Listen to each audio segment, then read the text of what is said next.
Promosi coping. Saat kita ingin melakukan edukasi, kita perlu menyiapkan terkait dengan media edukasi terlebih dahulu.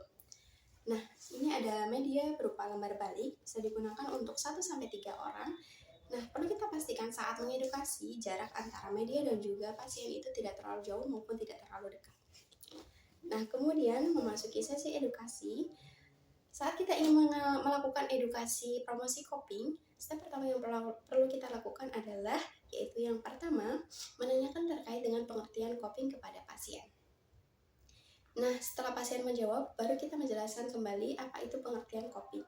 Coping adalah suatu tujuan atau tindakan yang kita sarankan kepada pasien untuk membantu pasien meningkatkan kemampuan dalam menghadapi stres.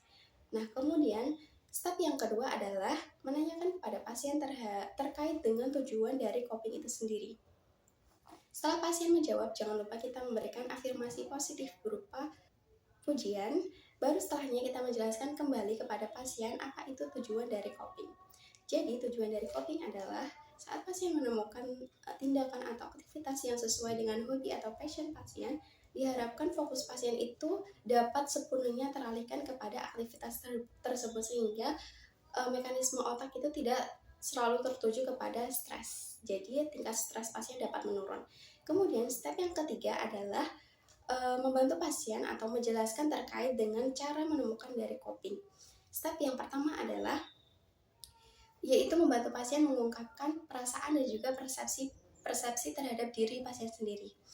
Yaitu dengan caranya kita refleksikan diri pasien.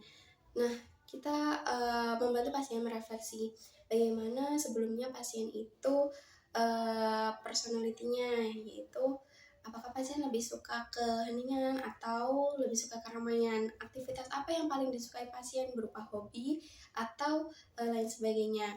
Kemudian yang kedua adalah membantu membuat tujuan yang spesifik.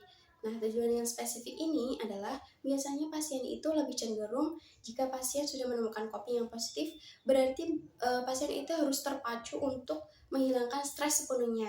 Nah, tujuan yang spesifik ini adalah yaitu mengarahkan untuk tujuannya tidak menghilangkan sepenuhnya, tapi yaitu adalah menurunkan stres secara perlahan-lahan atau sedikit demi sedikit. Kemudian untuk step yang ketiga adalah latih menggunakan teknik relaksasi. Nah, teknik relaksasi ini membantu pasien supaya pasien itu lebih mandiri dalam menghadapi stresnya. Contohnya yaitu seperti teknik nafas dalam atau teknik distraksi atau imajinasi. Kemudian yang keempat atau yang terakhir adalah latih mengembangkan penilaian objektif. Nah, penilaian objektif sendiri yaitu di sini adalah sebelum pasien impulsif terhadap perasaan sendiri, kita bantu pasien terhadap merefleksikan emosi atau stres dari pasien. Penyebab dari stres itu apa, kemudian stres itu dirasakan saat apa, dan kemudian pendukung dari stres itu apa, sehingga setelah pasien menemukan dari penyebab-penyebab ini, diharapkan pasien dapat menangani stresnya itu dengan lebih baik. Begitu. Kemudian untuk sesi edukasi sebelum selesai, kita anjurkan kepada pasien untuk mengulang kembali apa yang sudah kita sampaikan sebelumnya, seperti pengertian, tujuan, dan juga terkait dengan langkah-langkah dari menemukan coping itu sendiri. Nah, jadi seperti itu cara untuk promosi coping. Sekian dan terima kasih.